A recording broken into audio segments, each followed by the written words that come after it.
Mantras of our Divine Mother.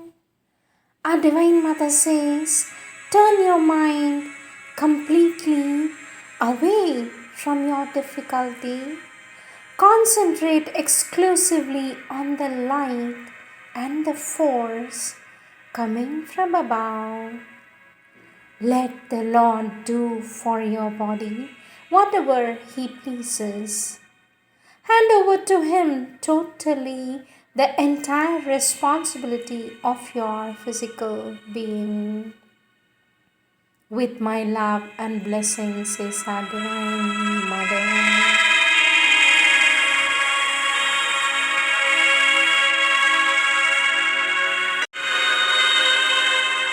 Words of our Lord Sri Aurobindo, taken from the compilations of our Lord Sri Aurobindo's books, The Riddle of this World, topic, Doubts and the Divine.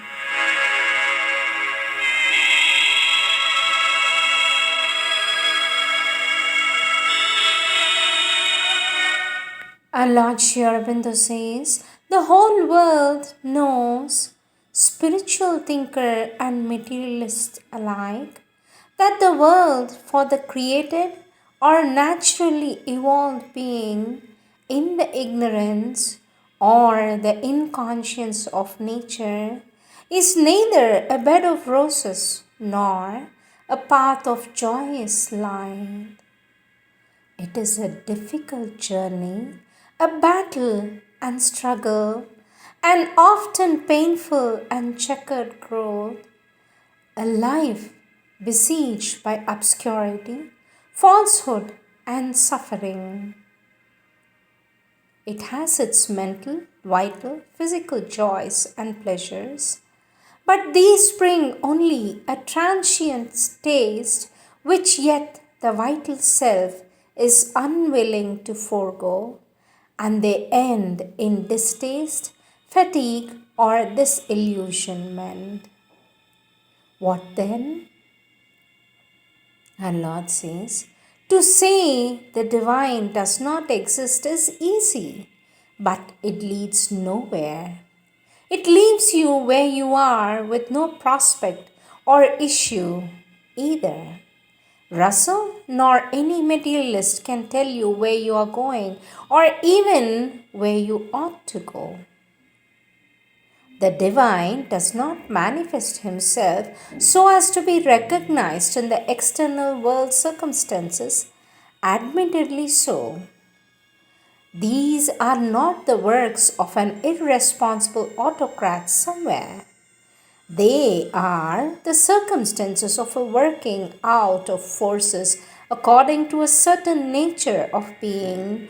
One might say a certain proposition or problem of being into which we have really consented to enter and cooperate.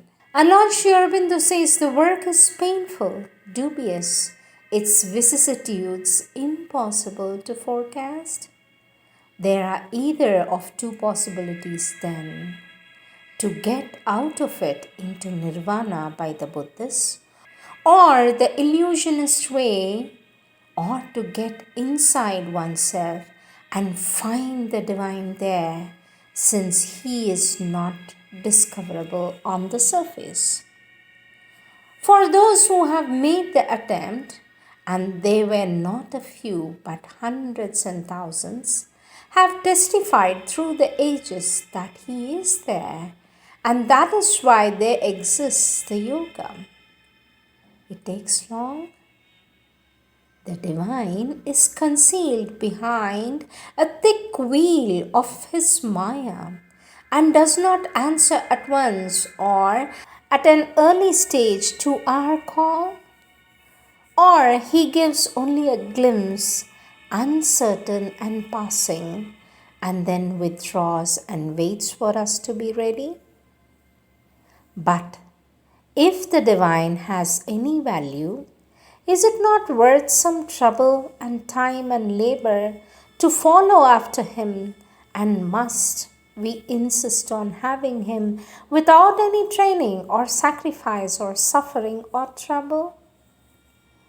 And Lord Sri Aurobindo says it is surely irrational to make a demand of such a nature. It is positive that we have to get inside, behind the wheel, to find him. It is only then that we can see him outside and the intellect be not so much convinced as forced to admit his presence by experience. Just as when a man sees what he has denied and can no longer deny it. But for that, the means must be accepted and the persistence in the will and patience in the labor, says our Lord Sri Aurobindo. This was stated on 10 September 1933.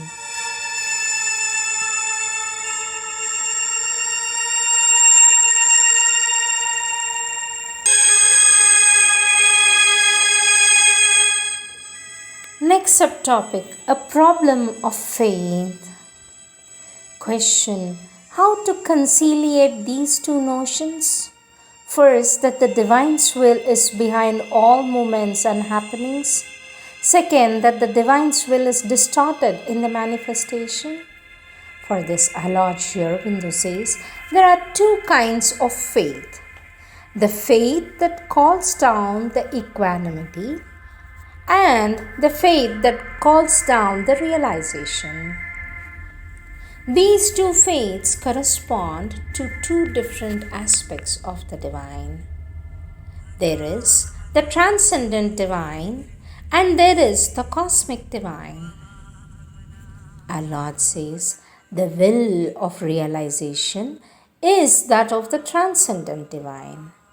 The cosmic divine is what is concerned with the actual working out of things under the present circumstances.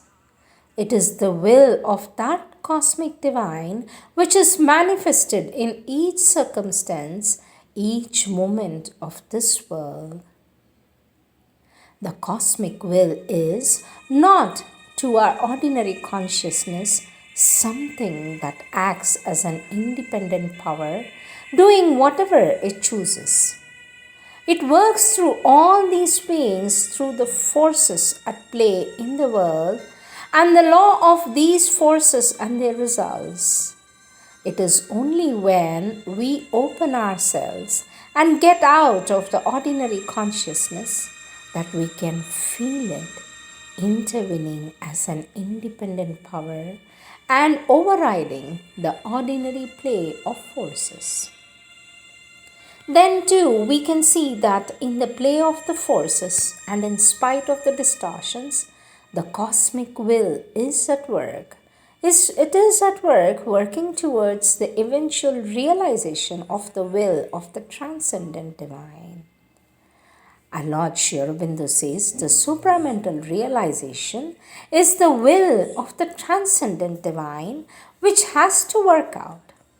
The circumstances under which we have to work it out are those of an inferior consciousness in which things can be distorted by our own ignorance, weaknesses, and mistakes, and by the clash of conflicting forces.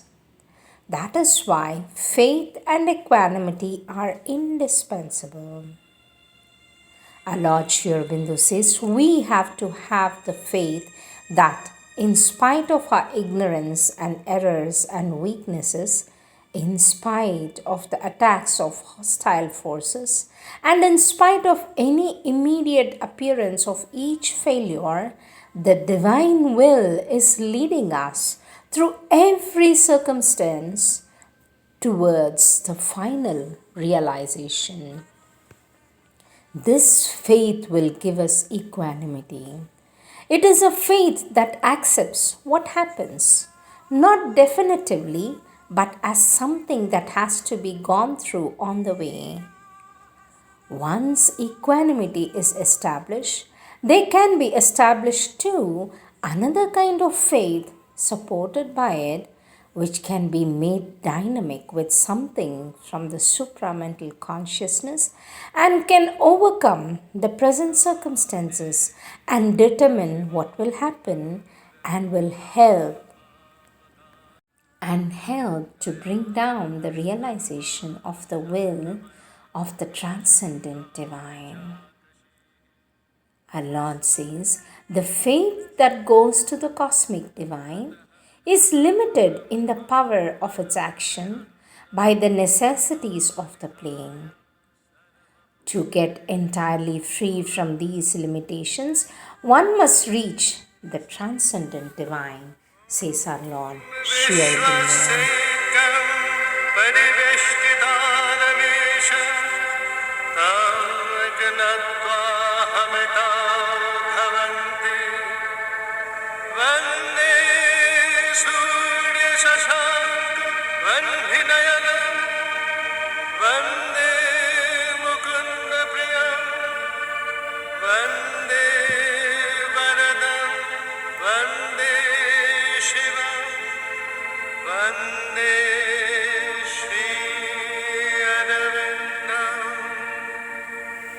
तस्मद् मम शरणं तस्मद् मम शरणं मीरा मम शरणम्.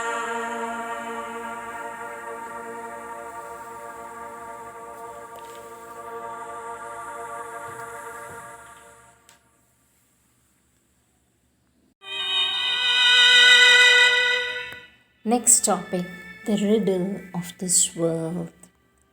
Our Lord Sri Aurobindo says, it is not to be denied, no spiritual experience will deny that this is an unideal and unsatisfactory world, strongly marked with the stamp of inadequacy, suffering, evil. Indeed, this perception is in a way like the starting point of the spiritual urge, except for the few to whom the greater experience comes spontaneously, without being forced to it by the strong or overwhelming, the afflicting and the detaching sense of the shadow overhanging the whole range of this manifested existence. But still, the question remains whether this is indeed, as is contended, the essential character of all manifestation, or so long at least as there is a physical world, it must be of this nature, so that the desire of birth, the will to manifest or create, has to be regarded as the original sin and withdrawal from birth or manifestation as the sole possible way of salvation. Our Lord Sri Aurobindo says, for those who perceive it so, or with some kindred look, these have been the majority. They are well known ways of issue, a straight cut to spiritual deliverance. But equally, it may not be so, but only seem so to our ignorance, to our partial knowledge.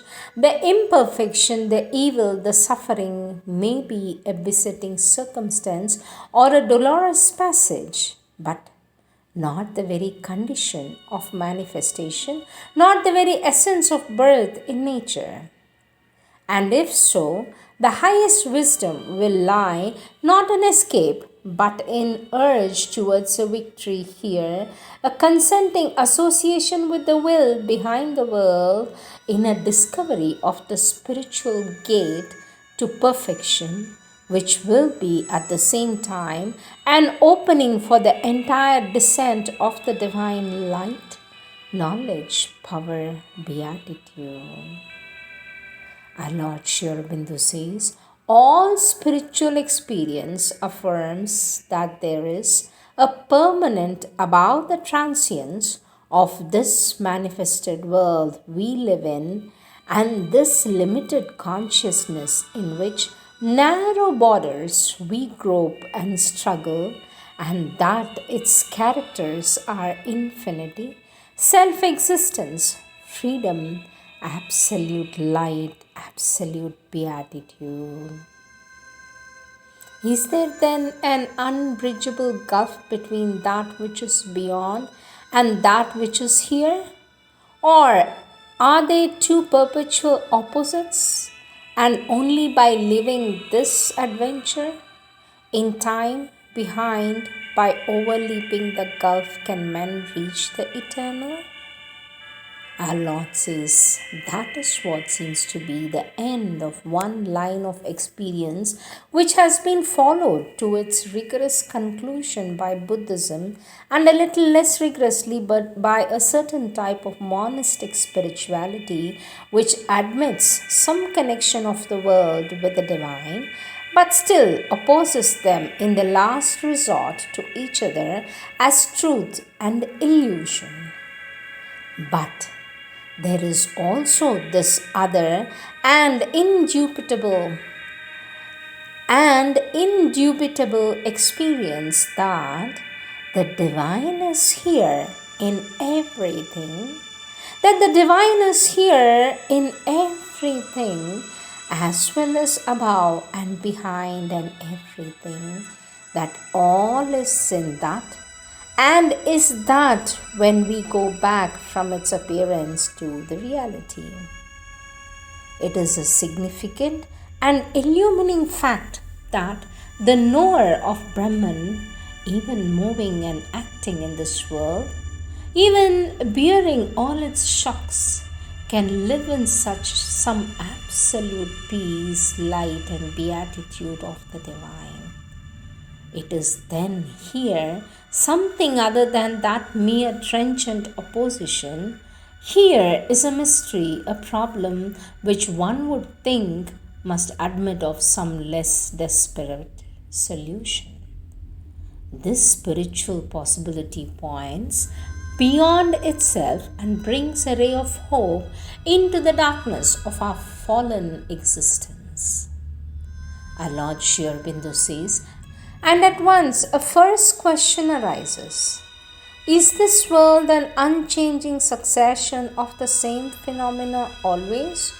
Or is there in it an evolutionary urge, an evolutionary fact, a ladder of ascension somewhere from an original apparent inconscience to a more and more developed consciousness?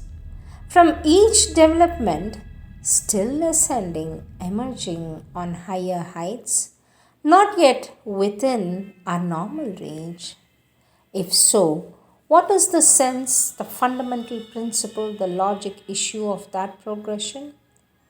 Everything seems to point to such a progression as a fact, to a spiritual, not merely a physical evolution. Here too, there is a justifying line of spiritual experience in which we discover that the inconscient from which all starts is apparent only, for in it there is an involved consciousness with an endless possibility, a consciousness not limited but cosmic and infinite, a concealed and self imprisoned divine, imprisoned in matter, but with every potentiality held its secret depths. Out of this apparent inconscience, each potentiality is revealed in its turn, first organized matter, concealing the indwelling spirit, then life emerging in the plant and associated in the animal with a growing mind, then mind itself evolved and organized in man. This evolution, this spiritual progression, does it stop here in the imperfect mental being called man? Or is the secret of it simply a succession of rebirths where only purpose or issue is to labor towards the point at which it can learn its own futility, renounce itself, and take its leap into some original unborn existence or non existence? Our Lord Sri Aurobindo says, there is at least the possibility, there comes at a certain point the certitude that there is a far greater consciousness than what we call mind, and that by ascending the ladder still further, we can find a point at which the hold of the material inconscience, the vital mental ignorance ceases. A principle of consciousness becomes capable of manifestation, which liberates not partially, not imperfectly, but radically and wholly this imprisoned divine. Our Lord Aurobindo says, in this vision, each stage of evolution appears as due to a descent of a higher and higher power of consciousness, raising the terrestrial level, creating a new stratum, and yet the highest remain to descend, and it is by their descent that the riddle of the terrestrial existence will receive its solution.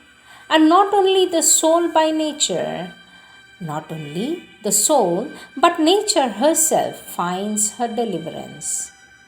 This is the truth which has been seen in flashes, in more and more entirety of its terms, by the line of seers, whom the Tantra would call the hero seekers and the divine seekers, and which may now be nearing the point of readiness for its full revelation and experience.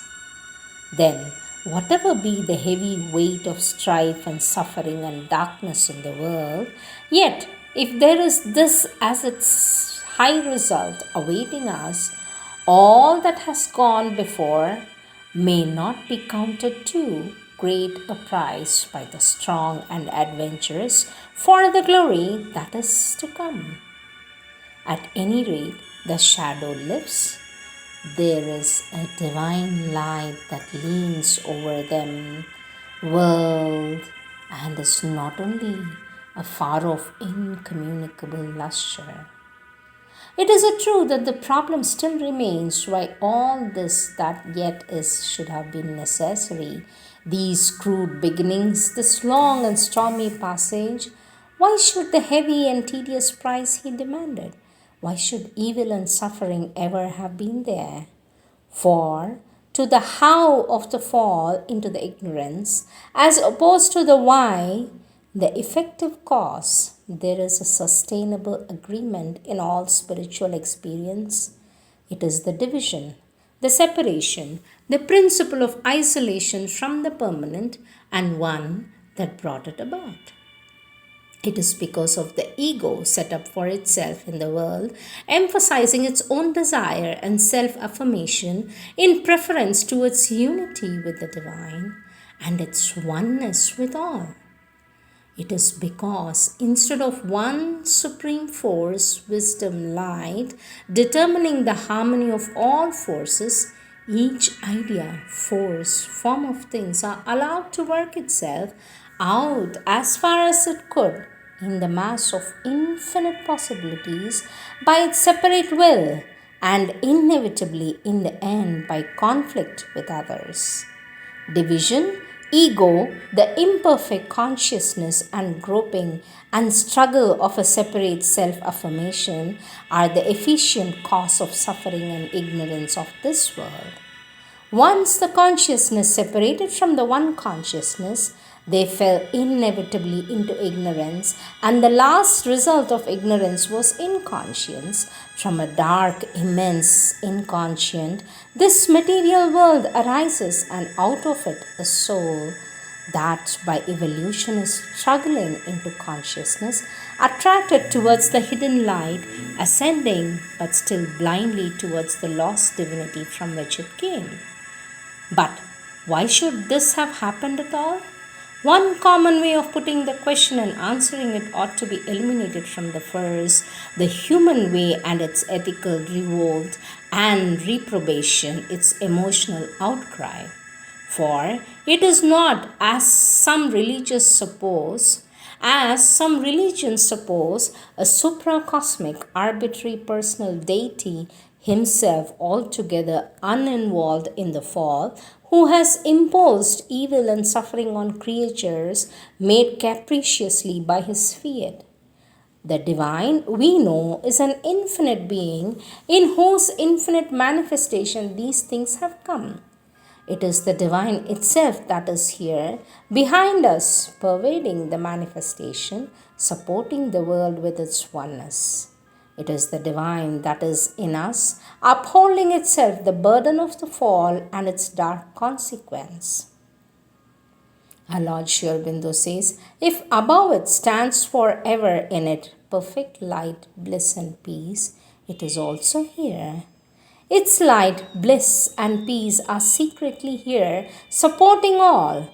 In ourselves, there is a spirit, a central presence greater than the series of surface personalities, which, like the Supreme Divine itself, is not overborne by the fate they endure. If we find out this divine within us, if we know ourselves as this spirit which is of one essence and being with the divine, that is our gate of deliverance, and in it we can remain ourselves even in the midst of this world's disharmonies, luminous, blissful, and free. That much is the age old testimony of spiritual experience. The liberated consciousness can rise higher where the problem exists no longer, and from there see it in the light of the supreme identity where all is predetermined in the automatic self existent truth of things, self justified to an absolute consciousness and wisdom, absolute delight which is behind all creation and non creation, and the affirmation and negation are both seen with the eyes of the ineffable. In itself, this would change nothing. In the creation here, the evasion of the liberated soul from the world, that makes to the world no difference, but this crossing of the line, if turned not only to an ascending but descending purpose, would mean a transformation of the line from what it now is, a lid, a barrier, into a passage for the higher power of consciousness of the being now above it.